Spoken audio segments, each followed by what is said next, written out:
आलिंगनाचे अनेक प्रकार केले, पण मुख्यतः आलिंगनाचे 5 प्रकार केले. किती प्रकार केले? किती केले? तुम्ही फक्त बोलते राहा बरं, टेन्शन घेऊ नका. कारण कसं लग्न झालेलं आहे, माणसं जरा आता थोडस वातावरण चेंज झालेलं आहे, त्याच्यामुळे अजिबात टेन्शन घेऊ नका. मोकळ्या म्हणून बसा. मी सहसा श्रोत्याला त्रास देत नाही. बाबा पाय लांबून बसते. बाबा मला काय बोलू मी नाही ना. तुम्ही आपण नका. मी तुम्हाला काय सांगायला, तुम्ही अजिबात टेन्शन घेऊ. मी श्रोत्याला अजिबात टेन्शन घेत नाही. यावर्षी मी उभा आहे, तुम्ही बसले. योग जर पुढे आला तुम्ही बसून कीर्तन करतो, तुम्ही झोपून ऐका. अजिबात टेन्शन घेऊ नका. ऐका. महाराज म्हणून आलिंगनाचे शास्त्र या ठिकाणी 5 प्रकार केले. किती प्रकार केले? 5. ऐका बरं का. पहिलं आलिंगन आहे वात्सल्याचं, दुसरं आलिंगन आहे प्रेमाचं, तिसरं आलिंगन आहे कामाचं, चौथं आलिंगन आहे क्रोधाचं आणि 5वं आलिंगन आहे ऐक्य स्वरूपाचं.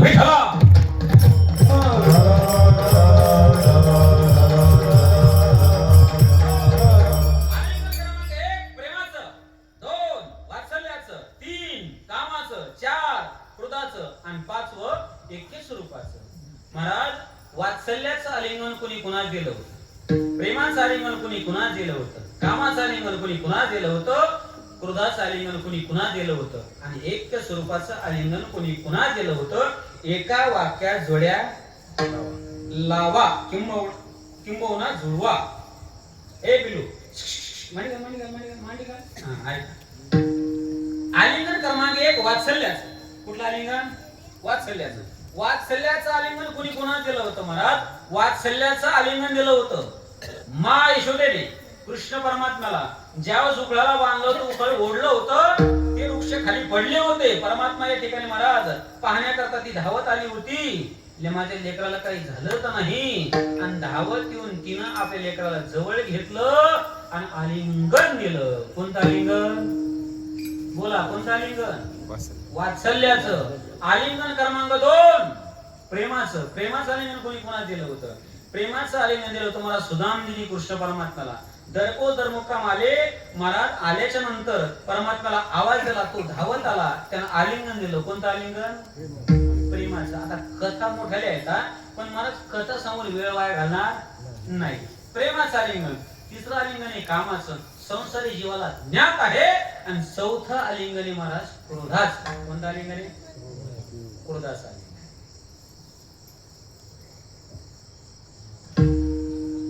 जवळ गाव ही परमार्थिक आहे आणि जाणकार आहे, म्हणून मी बाहेरनं भटकता अभंगावर बोलायचा प्रयत्न करत आहे.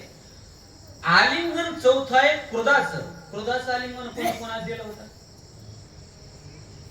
बोला, सांगेल का? महाभारतामध्ये कोणी कोणाला दिलं होतं? वा, कोणी सांगितलं होतं? कोण दिलं होतं? बोला बोला, बरोबर आहे. हा, कोणी दिलं होतं?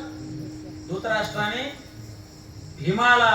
क्या बात आहे. ऐका, महाभारतामध्ये धृतराष्ट्राने भीमाला आलिंगन दिलं होतं, पण भीमाला आलिंगन देण्याच्या पाठीमागचं कारण काय घडलं होतं? कौरव किती होते? जाऊ द्या. पांडव किती होते? पांडव किती होते? 100 पांडव. हा, ही वाई जरा उशिरा आल्या म्हणत होतं, कमी जास्त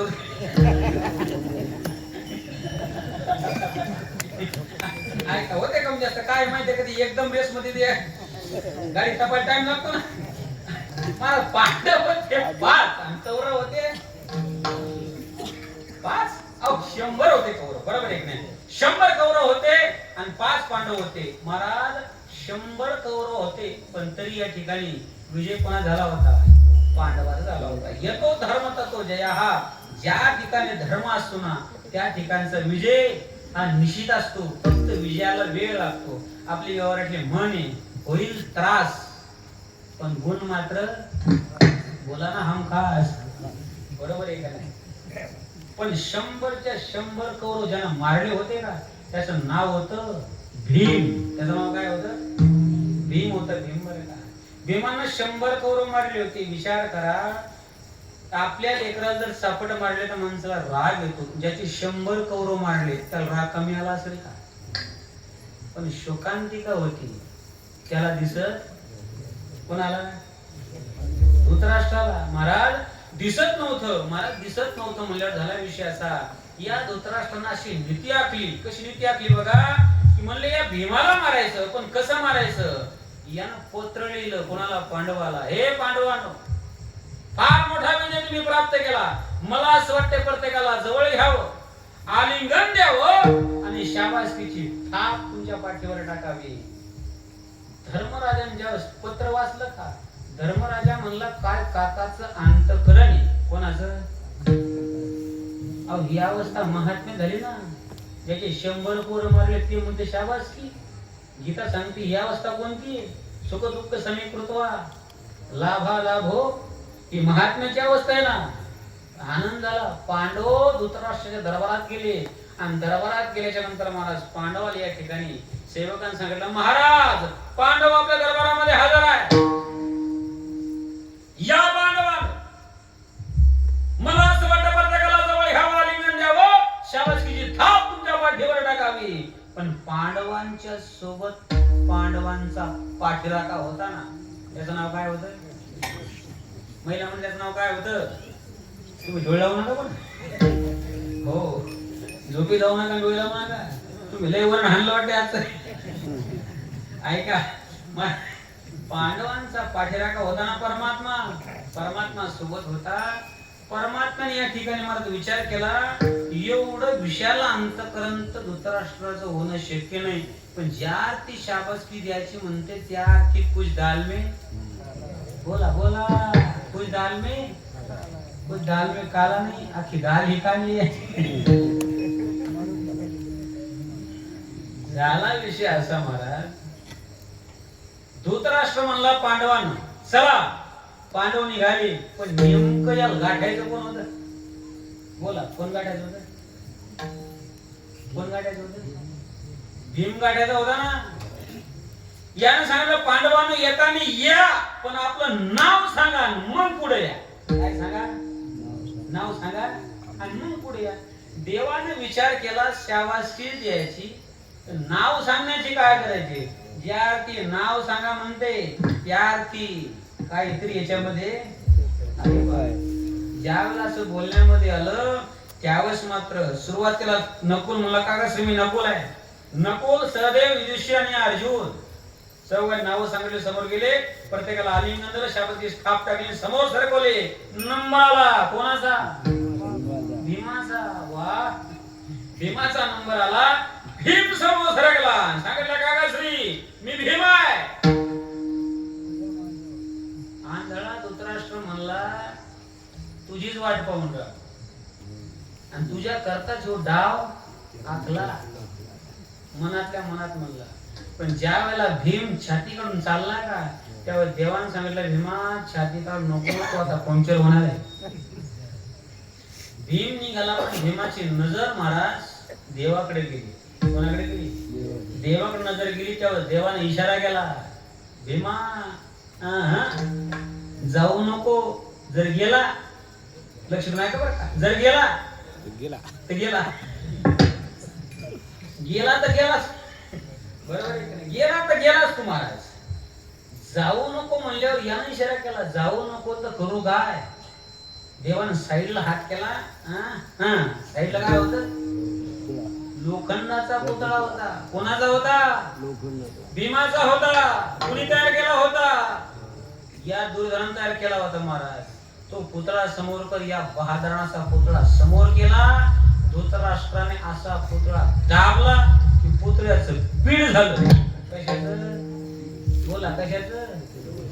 भीम म्हणला मी जर असतो तर मला पीड झाला असता. बरोबर आहे काय? हे आलिंगन घडलं, पण कोणतं?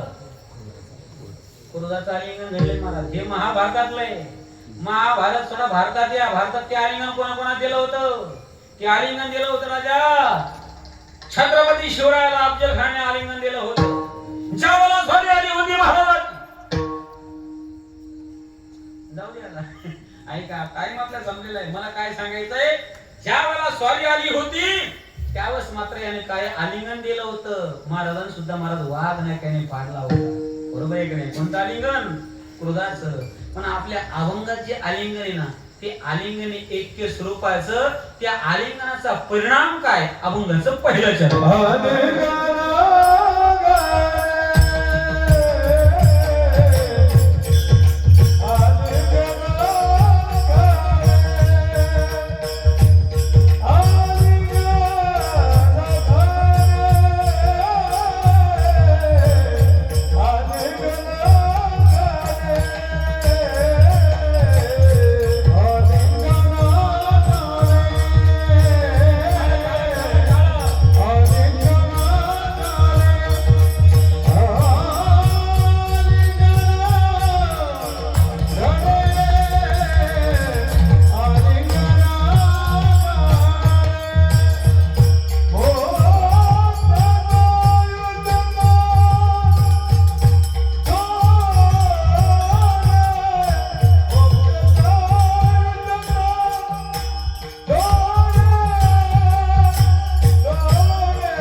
अर्पण केले. एक स्वरूपाचं आलिंगन जर बसलं तर मोक्ष भेटल्याशिवाय राहत नाही. लक्ष माझ्याकडे द्या बरं.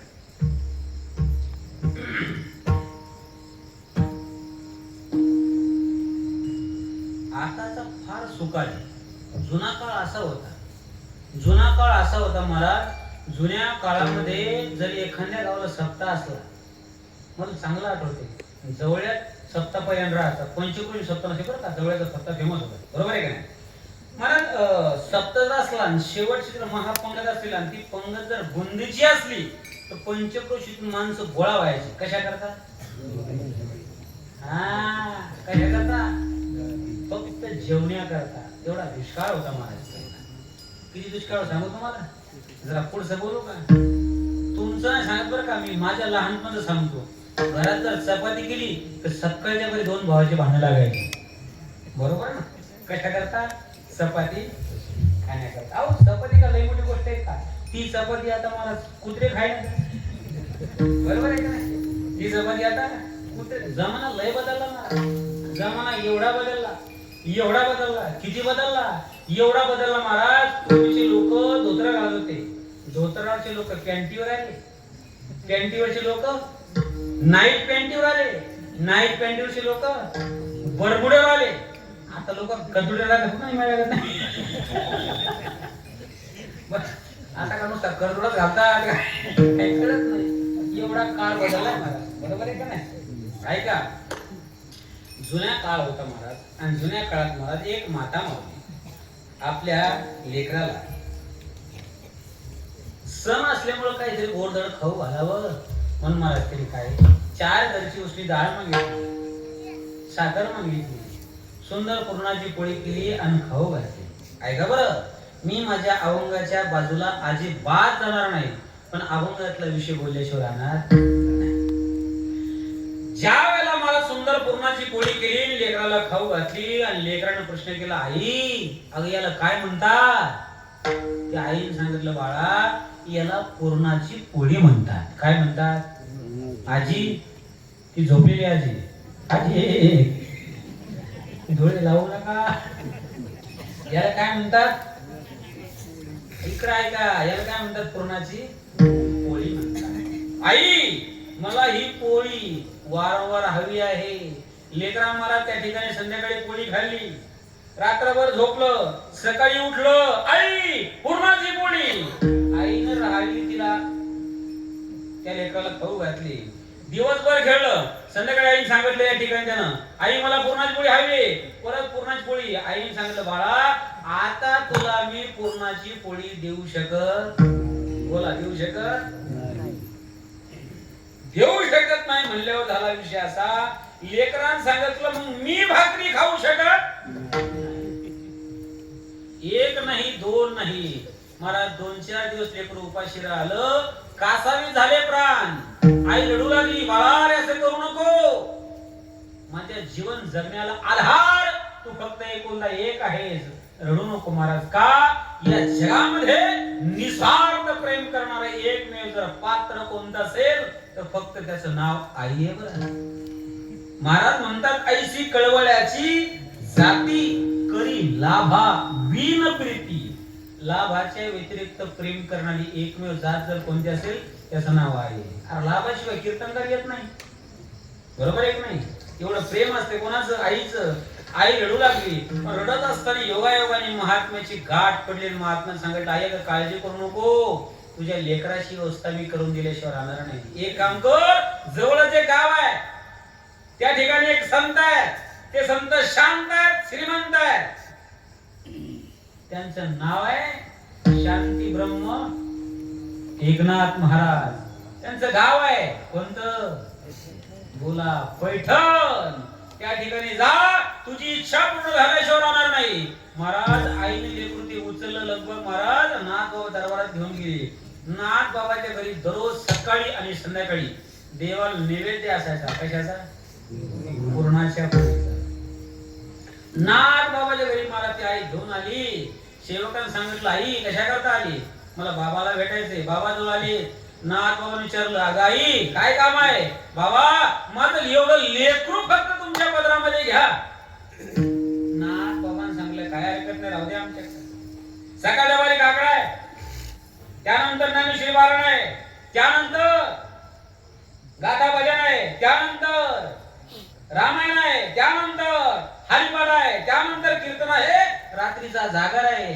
लेकरानं आईच्या खांद्यावरची मान उचलून आईच्या कानात सांगितलं, आई मी यातलं काहीच करणार. बोला बोला बोला बोला. मी यातलं काहीच करणार नाही. फक्त काय करी, फक्त पुरणपोळी हानी. काय काय प्रत्येक गावात मार्गाची माणसं असतात. हरिपाठाला नाही, काकड्याला नाही, कीर्तनाला नाही, कशालाच नाही, फक्त वदनी गावाला घेता. आधीच समजून घ्यायचे. बरोबर आहे की नाही? झाला विषय असा, ज्या वेळेला असा प्रसंग घडला त्यावेळेस मात्र आई सांगितलं, बाबा माझं लेकरू म्हणते मी यातलं काहीच करणार. बाबा म्हणतात मग करल काय? म्हणजे फक्त 2 टाइम. काय करल? बोला काय करल? तुम्ही कुत्र्याकडे पाहू नका. त्या मागच्या जन्मात कीर्तन ऐकलं नाही म्हणून ते झाले. एक लक्ष द्या माझ्याकडे, ऐका बरं का. ज्या वेळेला मला फक्त पुरणपोळी खाईल असं बोलण्यामध्ये आलं आणि नाथ बाबाच्या घरी मुलगा राहिला आणि ज्यावेळेस रामायण पूर्ण करायची वेळ आली, तुम्ही लक्ष द्या माझ्याकडे, पूर्ण करायची वेळ आली, नाथ बाबांनी सांगितलं राहिलेलं उत्तर रामायण गावबा पूर्ण करेल. कोण पूर्ण करेल?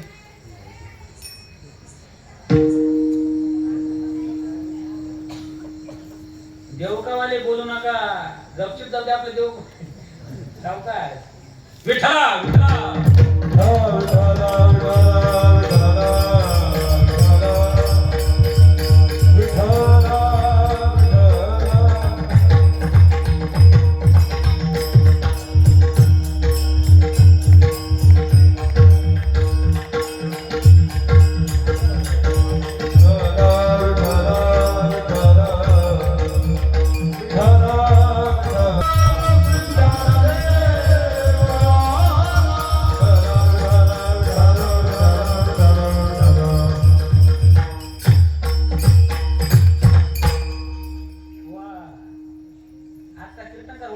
लग्नात लांडगा आता.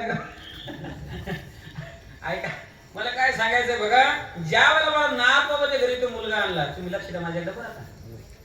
तुमचं झालेलं आहे काय? तुम्ही लक्ष मागे द्या. ऐका मला नाथ बाबाच्या घरी या ठिकाणी मुलगा आणला. नाथ बाबाच्या घरी मुलगा आणला. दररोज सकाळी पर्यंत नाथ बाबा आवाज द्यायचे त्या मुलाला. त्याचं नामकरण उदी केला होता. त्याचं नाव काय ठेवलं होतं? गावबा. सकाळी बरे आवाज द्यायचे, गावबा धावत द्यायचा आणि पुरणपोळी खायचा. संध्याकाळी गावात द्यायचे, गावबा धावत द्यायचा आणि पुरणपोळी खायचा. ते संत होते. नुसता खाण्याकरता आपल्याकडे जर कोणी आला तर आपण ठेवू का? बोला ठेवू का? नाही ठेवू शकत. मला नाथ बाबा होते ते. मुलगा राहिला होता. एक दिवस लक्ष नाही का बरं, एक दिवस सहज कथा चालू होती. कथा करत असताना नाथ बाबांनी सांगितलं, श्रोत्यांनो आता मात्र मी समाधी घेण्याकडे जातो. त्यावेळेस श्रोते म्हणले, बाबा तुमचं रामायण पूर्ण करायचं राहिलं, उत्तर रामायण कोणी पूर्ण करायचंय? ज्या वेळेला असं बोलण्यामध्ये आलं ना तेव्हा प्रसंग घडला. नाथ बाबांनी सांगितलं माझा उत्तराधिकारी पूर्ण करेल. कोण पूर्ण करेल? उत्तराधिकारी. लोकांना प्रश्न केला, उत्तराधिकारी आहे तरी कोण? आहे तरी कोण असं म्हणल्यावर महाराज सांगितलं काळजी करू नका, आजचं रामायणच तो करेल. कोण करेल? उत्तराधिकारी करेल. लोक म्हणे उत्तराधिकारी आहे कोण? नाथ बाबांनी व्यासपीठावर आवाज दिला, गावबा. गावबा म्हणला ना सकाळ ना संध्याकाळ, ना सकाळ ना संध्याकाळ. पुरणपोळी दुपारच केली का काय? काय सांगा, पाहुणे आले असते. गावबा धावत आला, बाबा जेवायला बसायचं का? हा म्हणे आज जेवायला नाही बसायचं. मग काय करायचं? आजचं रामायण तुम्ही करायचं. कोण करायचं? गावबानी करायचं. लोक चर्चा करू लागले, अरे फक्त 2 टाइम काय करते? पुरणपोळी खाते. हे काय रामायण करणार आहे? पण ऐका ना, संताचा सहवास अर्धक्षण घडता, संताचे संगती तिने होय महत पापा. झाला विषय असा, संताच्या सहवासाचा परिणाम गावबाने पाहिलं नाथ बाबाकडं आणि नाथ बाबाने पाहिलं गावबाकडं. प्रमाणे त्याला कृपा कटाक्ष निहाळले. पदी बैसविले याच नाव आहे ऐक्य स्वरूपाचं आलिंगन. हा संताचा महिमा. कैसा संताचा महिमा? अभंगाचं दुसरं चरण.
ऐसा संताचा महिमा.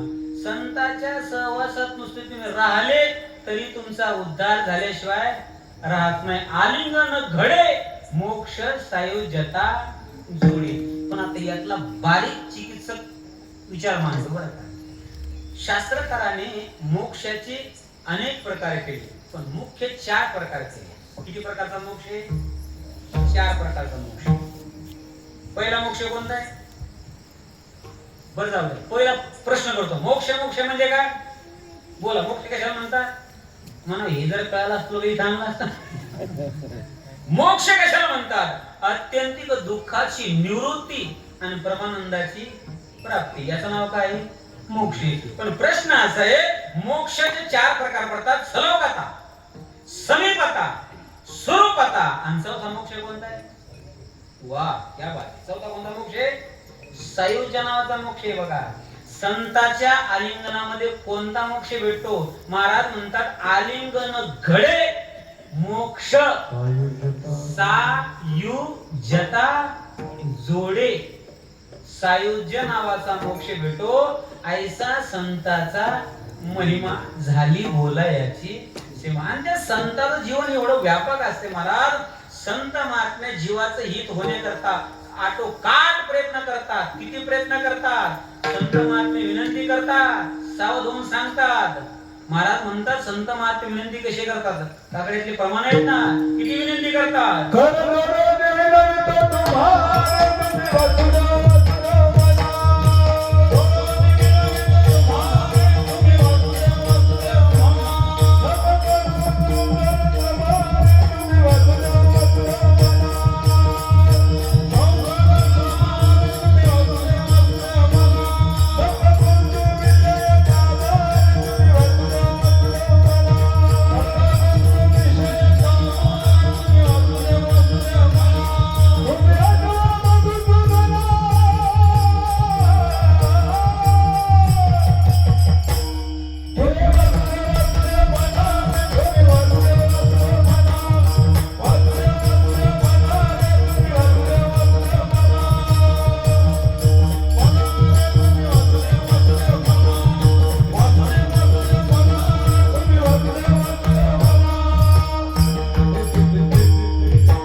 वासुदेव वासुदेव म्हणा. का म्हणा? कारण काही भरोसा नाही. महाराज म्हणतात देहदाईल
तरी जाणार आहे नाही वाजू तरी जाणार आहे. महाराज म्हणतात देह जाईल त्याचे काळोबा खाईल. जर तिथे जाणार असेल तर सावध व्हा आणि भक्ती करा. कारण देवाला भक्ती आवडती कोणती? भक्तीची प्रकार आहे बरं का. सकाम भक्ती वेगळी आणि निष्काम भक्ती वेगळी. देवाला नेमकी भक्ती आवडती कोणती? महाराज एका अभंगामध्ये फार सुंदर सांगतात बरं का. याची थोर भक्ती आवडती देवा, याची थोर भक्ती आवडती देवा, याची थोर भक्ती आवडती देवा, याची थोर भक्ती आवडती देवा, याची थोर भक्ती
संसाराची ही भक्ती देवाला विनंती करून सांगतात.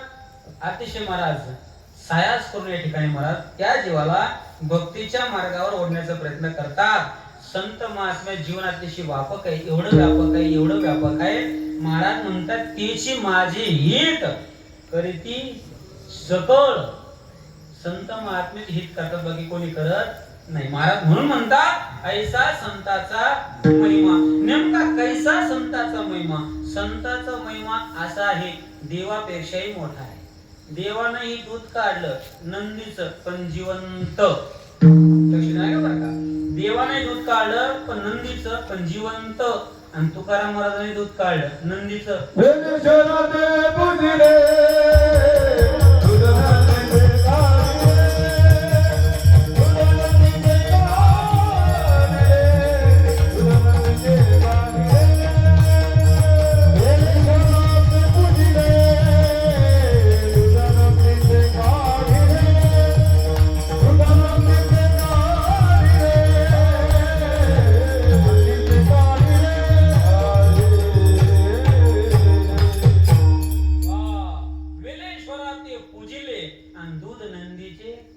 काढले. महाराज म्हणतात ऐसा संताचा महिमा.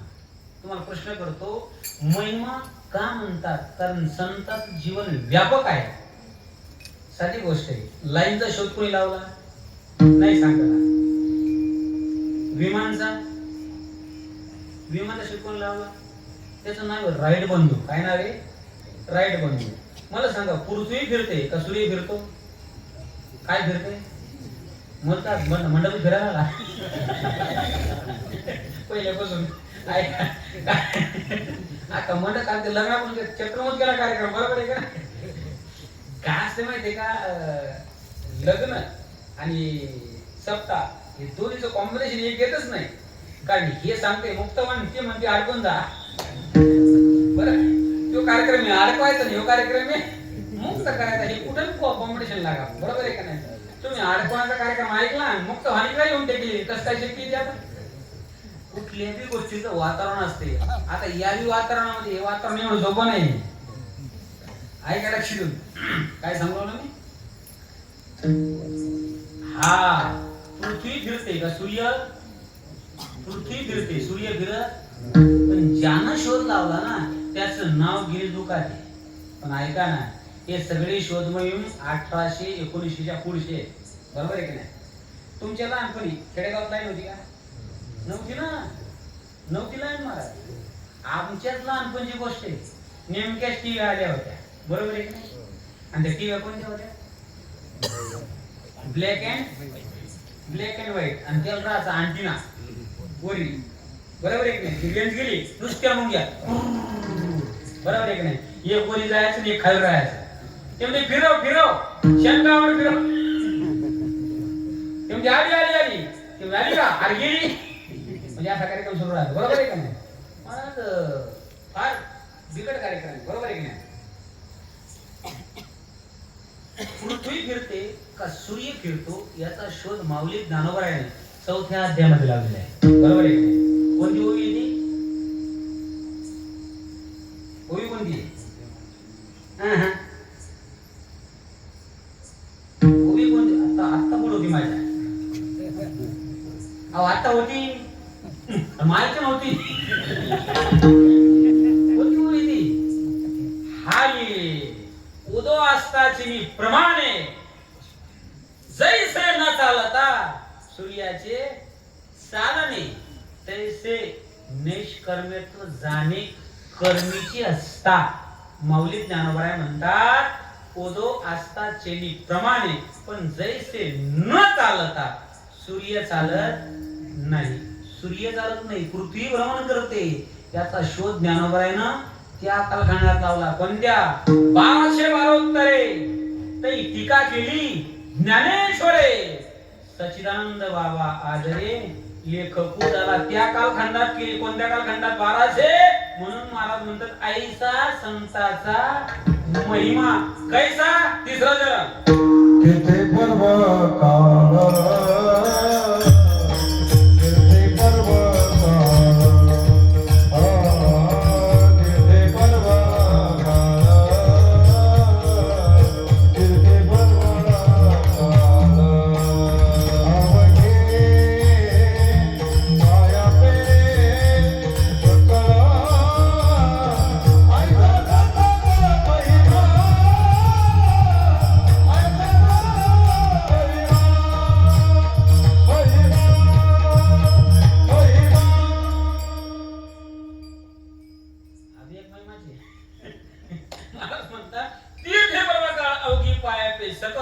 संतांच्या चरणावर सर्व तीर्थ वास करून राहतात. का? त्याचं कारण आहे महाराज, संतात एवढी ताकद आहे की ते भेटल्याशिवाय देव भेटत नाही. हरी प्राप्तीसी उपाय धरावे संताचे ते पाय. तीर्थे प्रवकाळ अवघी पायापे सकळ. अशा संतांची जर सेवा केली तर देवाची सेवा करण्याची आवश्यकता नाहीये. ती सेवा देवाला पावन होते. अभंगाचं शेवट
बघा दाजी बघा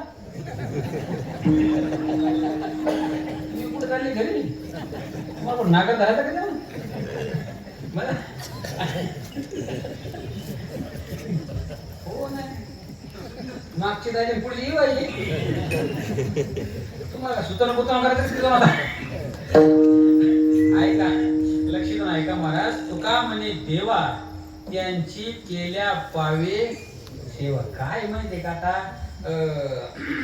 पाणी डोक्यावर गेलं आणि तिला आपण पूल बांधून चालू आहे बरोबर आहे का नाही महाराज म्हणतात जर संतांची सेवा केली तर देवाची सेवा करण्याची आवश्यकता नाही तीच सेवा देवाला पावन होते बरं का महाराज पंढरपूरचे वारकरी होते झालं आता माझं उदाहरण फक्त 5 मिनिटं किती मिनिटं 5 मिनिटं आजी डोळे उघड माय झाला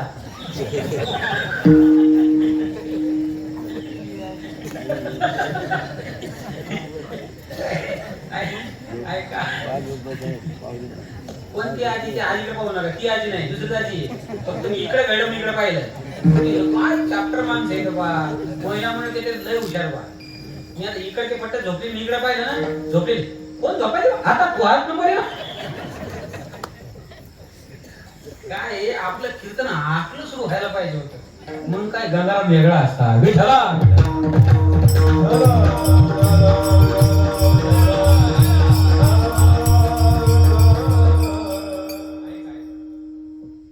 काय बघा पंढरपूरचे वारकरी होते तर पहिला प्रश्न हा करायचा आहे वारकरी कोणाला म्हणतात तुमच्या पाया पडतो वारकरी कोणाला म्हणतात जो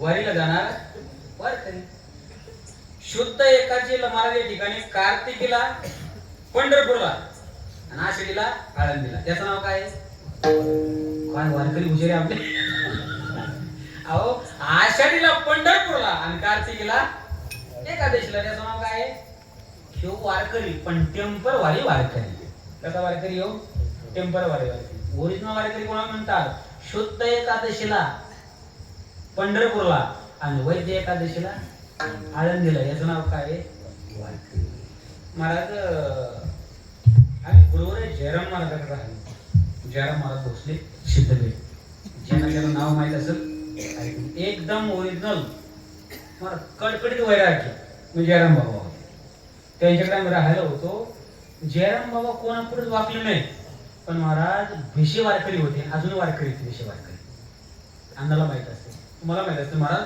भिशे वारकरी ज्यावेळेला वारी करत होते आणि बाबासोबत आम्ही पंढरपूरला दर्शनाला चाललो होतो मे महिन्यामध्ये कोणत्या महिन्यामध्ये मे महिन्यामध्ये वारकरी वारी करत होते वारी महाराज तो वारकरी कसा करायचा ज्या वेळेला वारी निघाला का निघत असताना महाराज आपली खोपी चेतून द्यायची वारी निघायचं काय करता डबल तिकडची आठवण येता कामा नाही अशी वारकरी होते अशी वारी केली पाहिजे घर फुगून द्यायचं कोण इकडे वारी अशी वारकरी काम वारकरी म्हणतो बरं इंटरनेट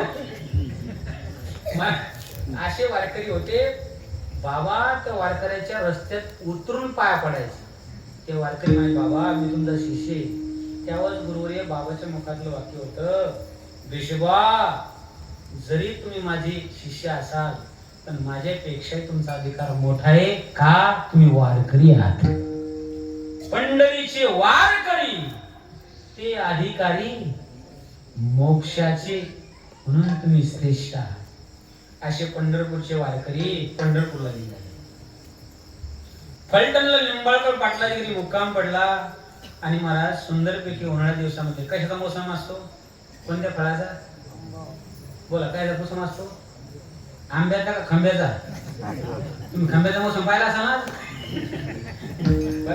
आंब्याचा मोसम असतो आणि खंब्याचा मोसम असतो बरोबर आहे का नाही आता झाला विषय असा आंब्याचा मोसम आता सुंदरपैकी या ठिकाणी रसपोळी केली जेवण सुंदर झालं वारकरी बाबा झोपले आणि सकाळच्या परी उठले आणि निघणार पण महाराज खेडेगावातली प्रथा असते काय असते महाराज पंढरपूरला कोणी जर निघाला माता मावल्या काय म्हणतात बाबा हे 10 रुपये घेऊन जा देवाच्या पिढीत नेऊन टाक तसं मला ते पाटील म्हणले वारकरी बाबा एक काम करा एवढे 5 आंबे देवाला घेऊन जा आणि देवाला अर्पण करा पण जर तुम्हाला तुम्हाला भूक लागली त्यातले 2-3 तुम्ही खाऊ शकता, फार फार 4 खा, पण एक तरी देवाला अर्पण, एक तरी अर्पण करा.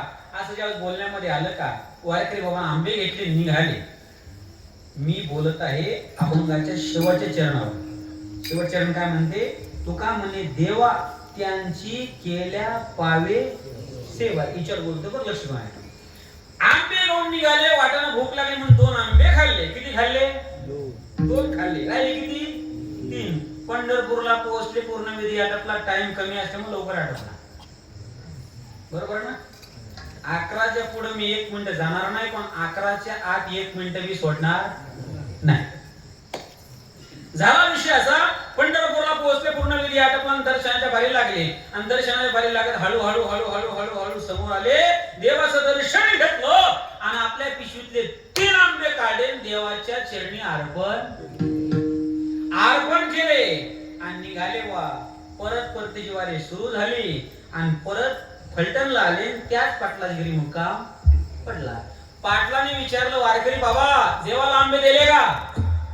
वारकऱ्यांनी सांगितलं, हो दिले. किती दिले? मला भूक लागली म्हणून मी 2 खाल्ले आणि 3. बोला मावले, किती दिले? 3 दिले. आता सुंदरपैकी जेवण झालं, दोघं झोपी गेले. पण झोपल्यावर पाटलाच्या स्वप्नात देव आला. कोण आला? देव आला. आणि देवाचा आणि पाटलाचा संवाद सुरू झाला. आणि मला त्या ठिकाणी पाटलाला विचारलं, देवा आंबे भेटले का? देवाने सांगितले, भेटले गड्या, फार गोड होते, पण 2च दिली. तुम्ही जागी आहेत ना? जागी आहेत ना? किती दिले? 2च दिले. वारकऱ्यांनी किती सांगितले? 3 दिले. आणि देव किती म्हणतो? 2 दिले. पाटील म्हणले, देवा तुमचं चुकलं, 3 दिले असते. देवाने सांगला, अरे 2 दिले. 2 दिले. सकाळच्या पारी उठले आणि प्रश्न केला वारकऱ्याला, वारकरी बाबा आंबे किती दिले?